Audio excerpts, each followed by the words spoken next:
अर्थात परमार्थ करणाऱ्यानं अंतर्मुख होऊन पाहायचं. बहिर्मुखतेचा परमार्थ नाही नाही नाही. विठ्ठला विठ्ठला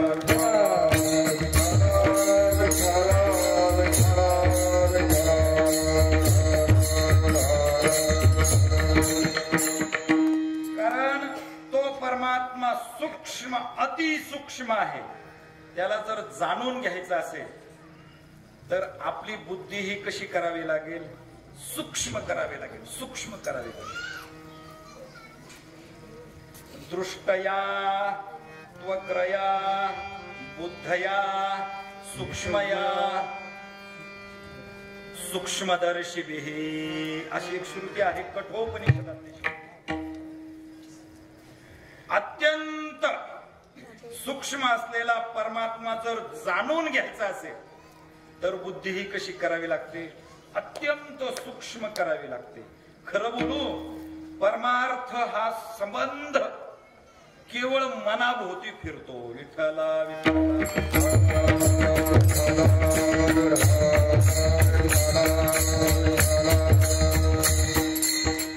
हे बहिरंगात वगैरे हे कपडे टिळे पट्टे टकल्या बिकल्या याला फार महत्व नाही.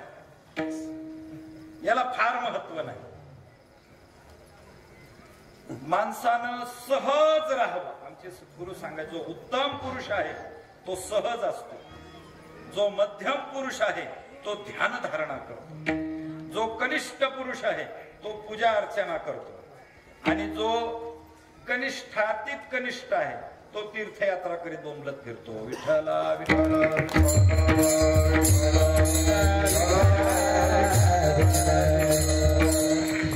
श्रुती प्रमाण आहे. उत्तमा सहज अवस्था, मध्यमा ध्यान धारणा, कनिष्ठा मूर्ती पूजा, तीर्थयात्रा धमाधमः. काय करतो आम्ही तीर्थयात्रेला जाऊन? काय करतो? मला पाठीमागे एक जणांनी प्रश्न विचारला, महाराज तुम्ही प्रयागला जाऊन आले, पाप गेलं का तुमचं? म्हणलं बुवा पाप जाणे एवढं थोडं सोपं आहे. पाप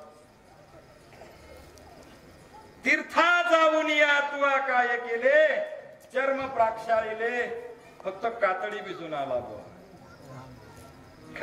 आम्ही तीर्थाटनाला ज्यावेळी प्रवासाला जातो ना, आम्ही फक्त विशीच्या बाहेर जायचा उशीर. हॅलो जेवली का? कुठं गेला? 10 मिनिटं झाले. कुठं गेला? विशीच्या बाहेर गेला. जेवली का?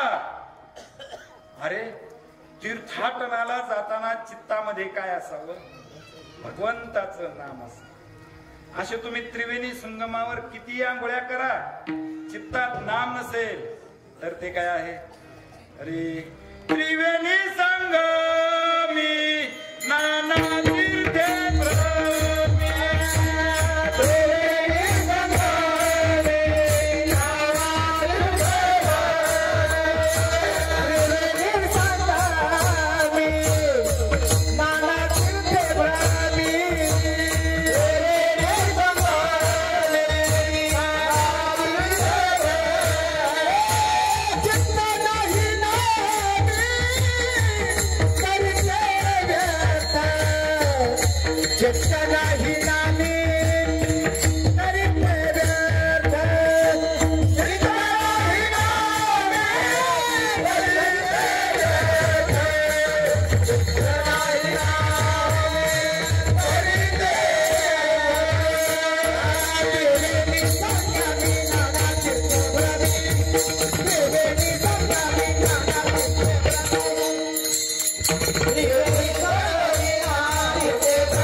अरे चित्तामध्ये नाम नसेल आणि आपण त्रिवेणी संगमावर कितीही वेळा आंघोळ्या करा तरी ते व्यर्थ आहे महाराज, व्यर्थ आहे. म्हणजे सगळं सगळं कुठं अवलंबून आहे? तुमच्या चित्तावर अवलंबून आहे. सज्जना हो, परमार्थ हा चित्ता करता असतो. कीर्तन हे बरं वाटावं म्हणून कीर्तन नसतं. कीर्तन हे बरं हवं याच्या करता कीर्तन. विठ्ठला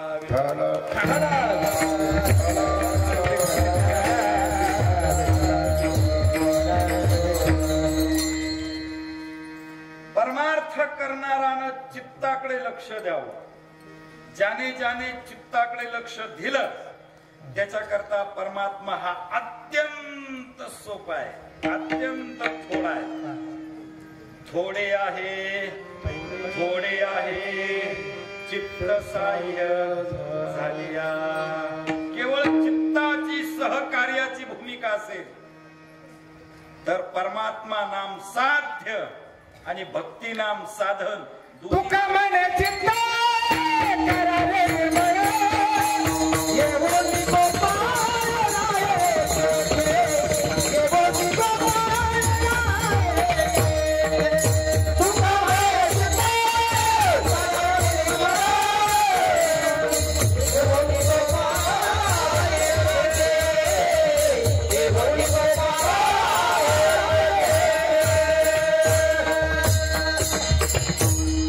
निर्मळ करायचं सांगितलं अगोदर, बरोबर ना? नाही निर्मळ जीवन काय करील सावन. चित्ताकडे चित्त धू, विषयावरी धू. विषयाच्या ठिकाणी असलेली आसक्ती टाकून द्या. चित्ताकडे लक्ष द्या महाराज. ज्याला करायचा शुद्ध परमार्थना त्याने चित्ताकडे लक्ष द्यावं, वृत्ती अंतर्मुख करावी. कशा करता हा नरदेह दिलाय? देवे दिला देह भजना गोमटा. महाराज, आत्मबोधाचा जो विसर पडला जीवाला त्याचं प्रमुख कारण सांगितलं. तो काय आहे? देहावर आहे. तो इंद्रियाच्या ठिकाणी अजून आसक्त आहे. ज्ञानोबराय बोलतात, जे इंद्रिया कामी भरू देहाची वरी आदरू मनोनी पडला विसरू आत्मबोधाचा. नाथ महाराज बोलतात, जयापाशी देह बुद्धी तया सुख नाही त्रिशुद्धी. ते बुडाले द्वंद्व संधी आधी व्याधी महार नवी. ज्याच्या जवळ देह बुद्धी आहे, देह तादात्म्य भ्रांती आहे, मी आणि माझ आहे, तो कधीही पैल तीरावर जाणार नाही.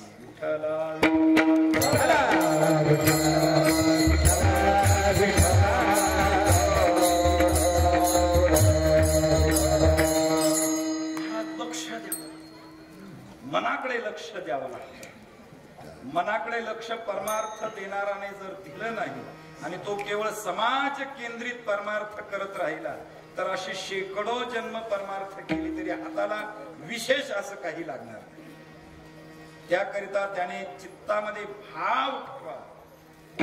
चित्ताकडे, मनाकडे, बुद्धीकडे लक्ष द्यावं, आपल्या अंतःकरणाकडे लक्ष द्यावं.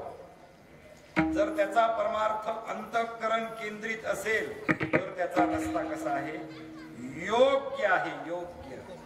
महाराज, परमार्थामध्ये मन मुरावं लागतं. जसं जसं मुरत जाईल ना तशी तशी गोडी वाढत चालली.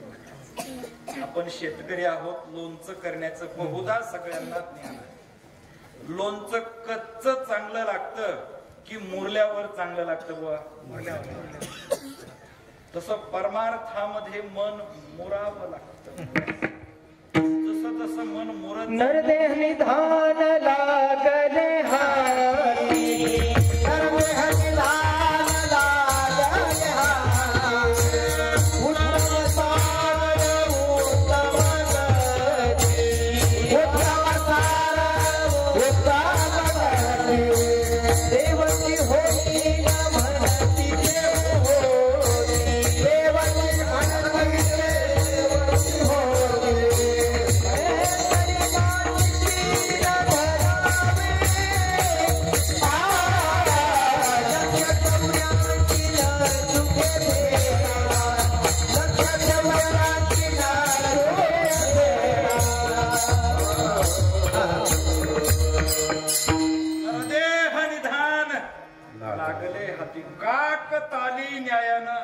काय मिळायला?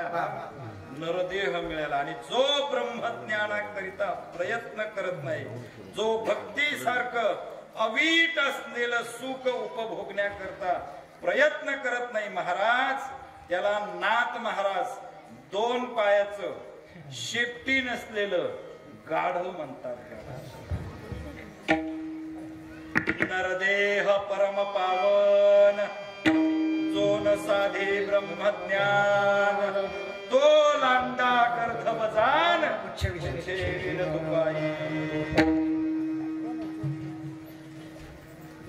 ज्ञानोबा नाथ महाराज तशाच आकाराची गोळी बर का, आठवते का नाही? चला प्रयत्न करू. नरदेह परम पावन, जो न साधे ब्रह्मज्ञान, तो दाढीचा मेंढा जाण, विषयाचरणा विचारतो. नाथ महाराजांच्या भागवतातली गोष्ट आहे. तो दाढीचा मेंढा किंवा शेपटी नसलेला गाढव कोण? जो परमार्थ करतो आणि ब्रह्मज्ञानाकरिता प्रयत्न करत नाही, भक्ती करता प्रयत्न करत नाही, जो परमार्थामध्ये चित्ताकडे लक्ष देत नाही, त्याला ज्ञानोबा खरं म्हणतात. विठ्ठला विठ्ठल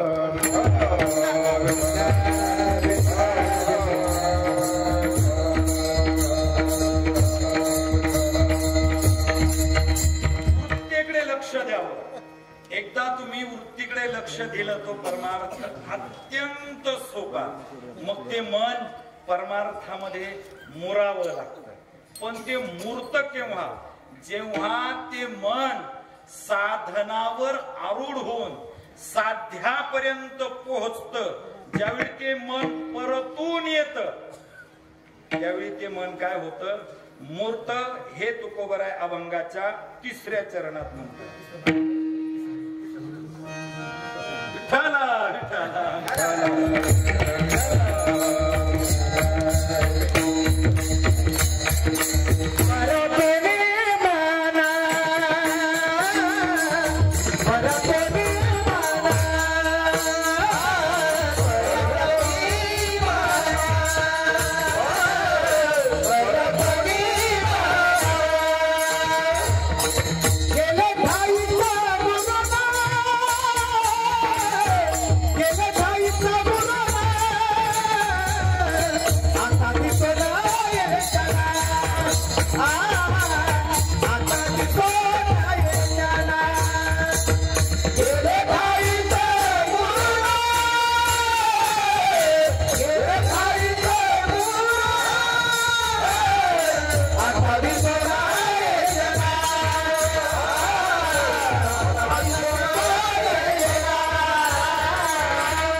परतो निमन गेले ठायेच मुरून. परतोनी या पदाचे 2 अर्थ काढताय.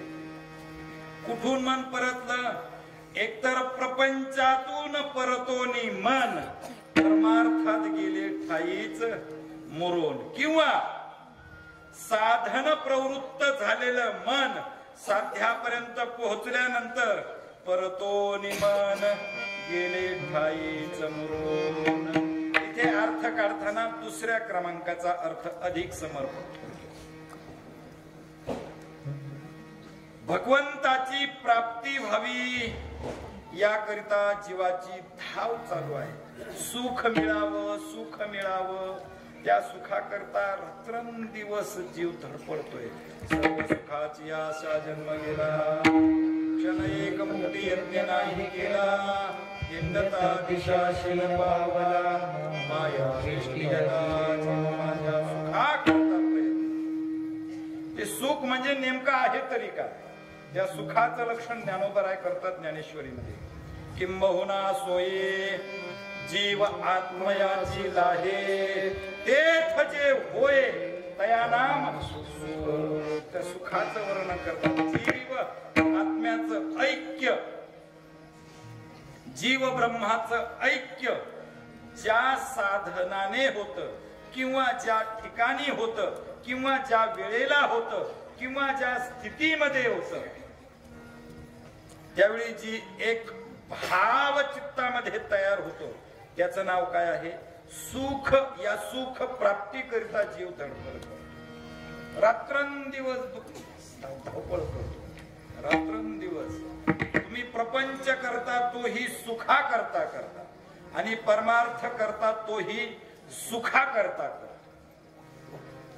यामध्ये कोणाचं दुमत असू नये. तुम्ही प्रपंच करता, वित्त कमावता, बरोबर.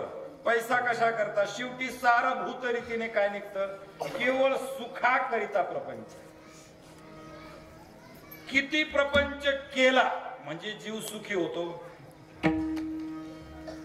किती प्रपंच झाला म्हणजे जीव सुखी झाला. आपला आजाही गेला, पंजाही गेला, बाप देखील आजा गेला, आजा मेला, पंजा मेला, गेला, देखत देखत नातू पंतू. कशा करता? फक्त सुखा करता धडपड. मग तुकोबाराय देखील म्हणतात, त्या सुखाची मलाही अभिलाषा आहे, मलाही त्या सुखाच्या प्राप्तीची इच्छा आहे.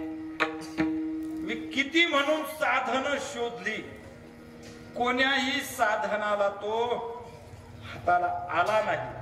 म्हणून मी काय करतो? आपल्या पाय ओळखण्याची सेवा करतो. अभंगाचं पहिलं चरण. शोधिताची नाय, शोधिताची नाय, शोधिताची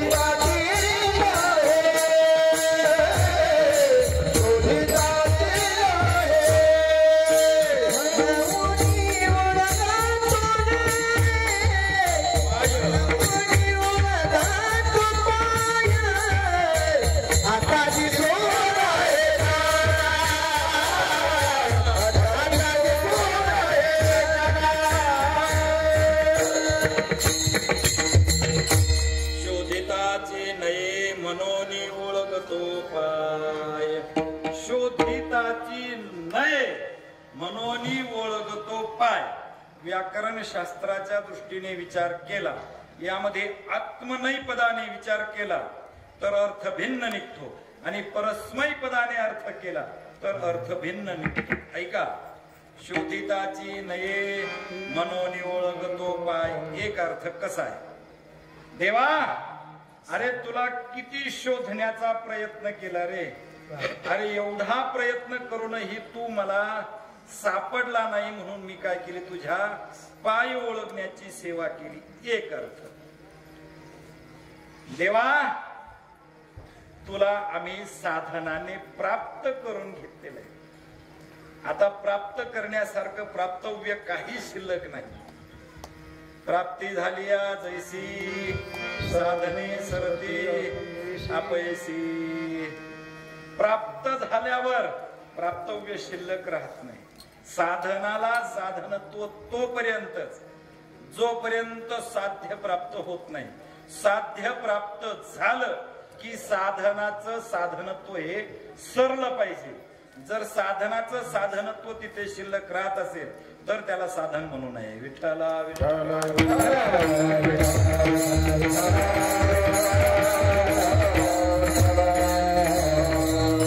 देवा, अरे तुला शोधण्याकरता किती म्हणून आम्ही साधन केली. तुकोबाराय भंडारा डोंगरावर बसले होते महाराज. सगुण मूर्तीच्या दर्शनाच्या अभिलाषेने तुकोबाराय देवाकडे हट्ट करू लागले. महाराज, देवा, तू जर भेटला नाहीस तर मी माझा देह हा करवतीच्या आण्यावर घालीन किंवा गोरांजनासारखं म्हणजेच अग्निसमर्पणासारखं मी साधन करीन, पण तू मला भेट दे. काय देह घालू करवती कर्मरी, टाकूया भीतरी अग्नी माझी, टाकूया भीतरी अग्नी माझी, टाकूया भीतरी अग्नी माझी, टाकूया भीतरी अग्नी माझी. काय देह घालू करवती कर्मरी,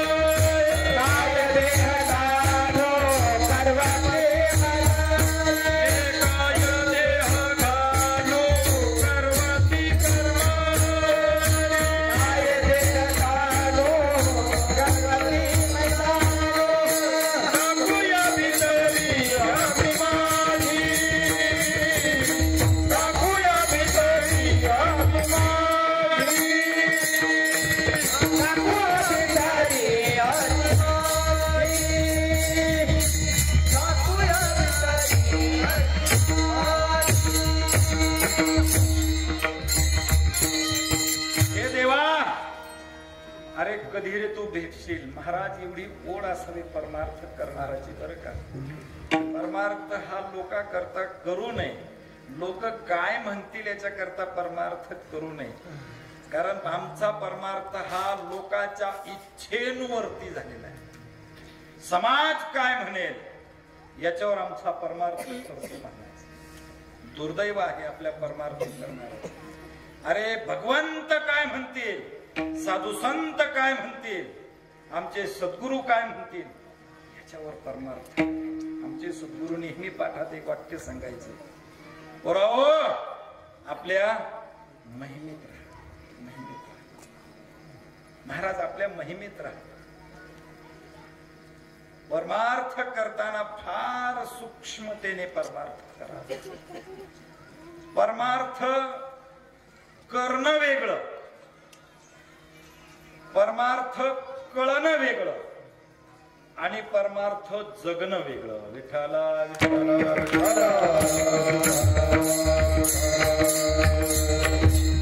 अगोदर परमार्थ कळून घ्यावा, मग परमार्थ करावा आणि शेवटी अनुभव अवस्थेमध्ये परमार्थ जगावा. तुकोबाराय बोलतात, शोधिताची नये मनोनी ओळखतो पाय. पाय ओळखण्याकरता देवा मी तुला किती रे शोधण्याचा प्रयत्न केला. वेदापासून आम्हाला येणाऱ्या सामान्य इंद्रियजन्य अनुभवापर्यंत आम्ही कोणती म्हणून साधन केली नाही देवा. वेदांताचा एक सिद्धांत सांगतो बरं, परमात्मा हा कोण्याही साधनाने प्राप्त होत नाही. विठ्ठला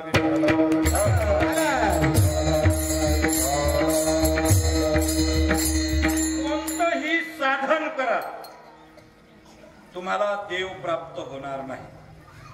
तुम्ही ज्ञानेश्वरी गाथा चिंतन करत असाल, वाचत असाल, पारायण करत असाल आणि प्रयोजन असेल देव मिळावा, तर तुम्हाला देव जन्मभर मिळणार नाही. ज्ञानेश्वरी गाथा वाचून देव मिळत नसतो. विठ्ठला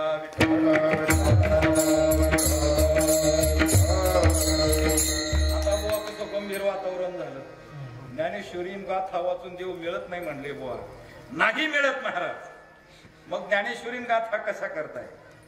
ज्ञानेश्वरी गाथा हा देव मिळवण्याकरता नाही, मिळालेला देव कळण्याकरता आहे. विठ्ठला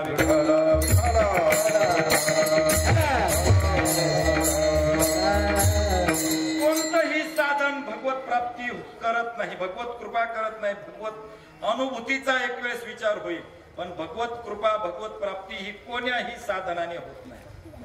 कोणतं एक साधन दाखवा ज्याने देवाचं दर्शन झालं. नाना साधनाच्या केल्या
याची ये दारवंटा जाणो जाता जाणीव घाली योगाभ्यास रोधिताची वाटा किती म्हणून साधन आहे.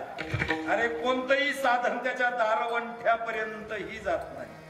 एक श्रुती प्रमाण आहे, येतो वाचो निवर्तन्ते अप्राप्य मनसा सह केन उपनिषदात हे श्रुती वचन आहे. येतो वाचो निवर्तन्ते अप्राप्य मनसा सह, मन वाणीसह त्याच्या दारवंठ्यापासून पाठीमागे फिरते. भगवंताची प्राप्ती शास्त्राने कुठेही सांगितलेली नाही. आपण भगवत प्राप्ती करता प्रयत्न करत असाल तर सावधान थांबा, अगोदर विषय कळून घ्या. कारण भगवत प्राप्ती हा मुळात विषय शास्त्राला मान्य नाही. विठ्ठला विठ्ठला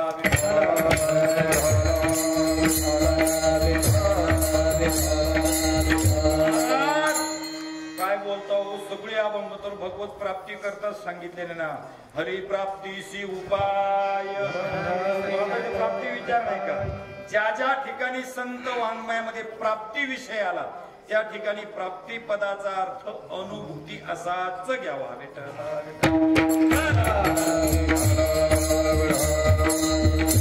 भगवत प्राप्ती नाही, भगवत अनुभूती आहे. अरे प्राप्त होण्याकरता विषय आमच्यापासून अगोदर अप्राप्त असावा. अप्राप्त असेल तरच प्राप्तीचा व्यवहार होतो.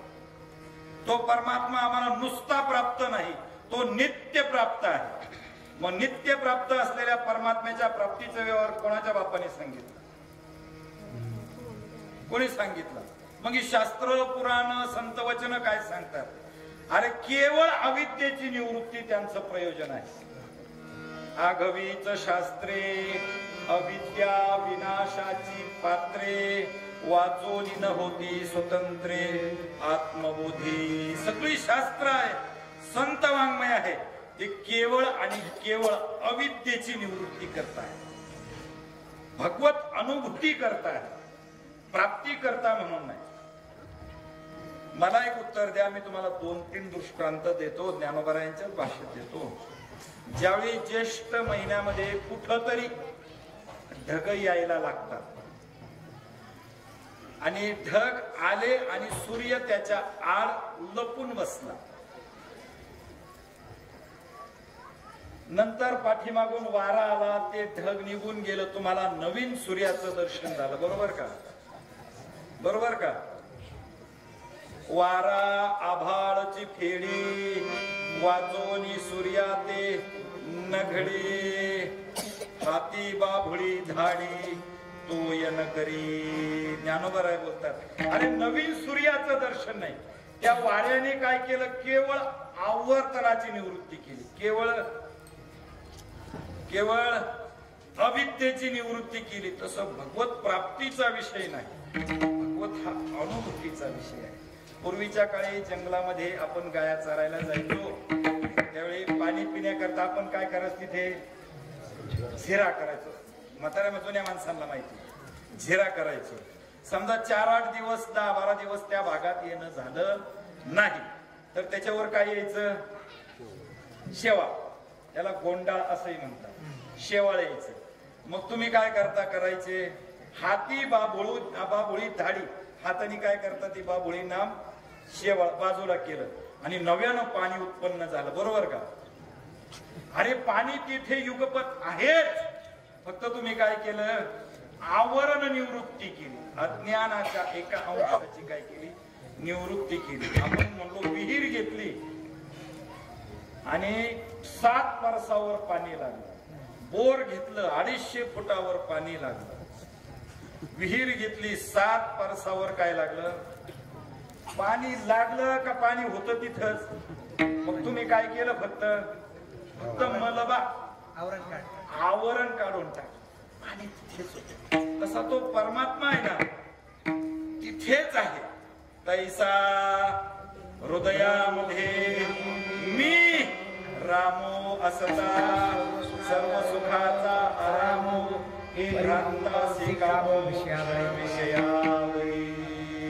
अरे विषयाच्या आहारी जीव गेला ना, जवळ नजदीक अत्यंत समीप असलेला परमात्मा ही दूर निघून जातो. कशामुळे?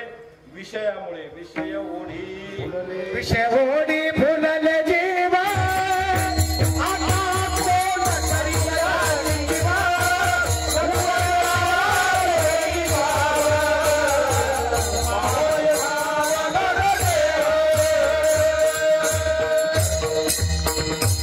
आता रात झाली थोडी सोंग झाली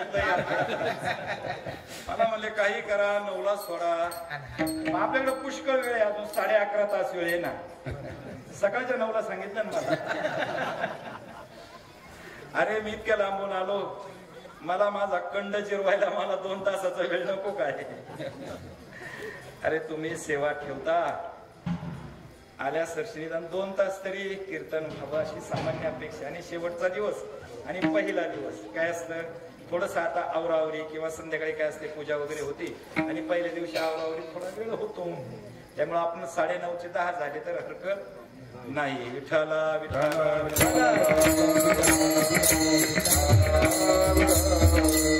असं तर नाही ना भाऊ अर्धा तास जास्त कीर्तन झालं आणि पाक तयार झाला असं तर होणार नाही ना अर्धा तास जेवायला उशीर झाला मरणार तर नाही ना कोणी मग हरकत नाही विठ्ठला विठ्ठला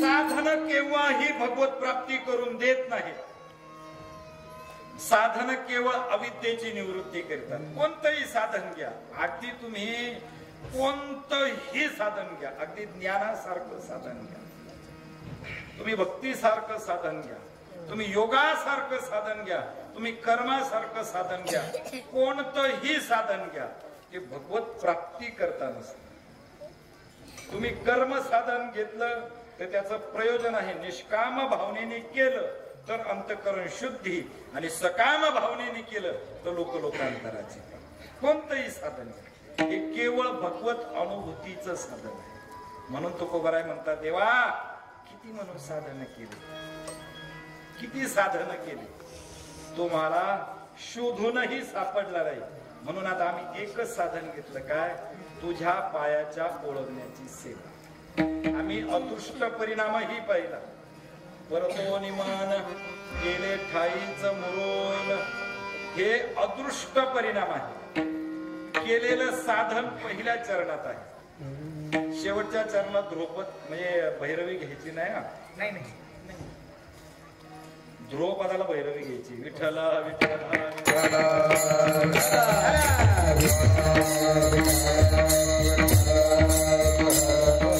तुकोबारायांनी केलेल्या साधनाचा विचार आहे आता ओळखतो पाय ओळखण्याची साधना तुकोबारायांनी केलेली आहे त्या साधनेचा अदृष्ट परिणाम परतो निमान गेले ठाईच मरून आणि अदृष्ट परिणामाच्या प्राप्तीनंतर काही दृष्ट परिणाम व्हावा लागतो तो दृष्ट परिणाम अभंगाच्या 4थ्या चरणात विसरला तू का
साधनेचा दृष्ट परिणाम शेवटच्या चरणात तुकोबाराय म्हणतात विसरला तुका बोलो चालो झाला का विसरणं परमार्थामध्ये विसरावं लागतं महाराज विसर एकंदर 3 प्रकारचा शास्त्राने सांगितला एक अज्ञानजन्य विसर एक ज्ञानजन्य विसर आणि एक तिसरा प्रेमजन्य विसर अज्ञानजन्य विसर म्हणजे काय? ज्याची आठवण करायला हवी त्याची आठवण न केल्यामुळे जीवाची होणारी हानी, याला म्हणावं अज्ञानजन्य विसर.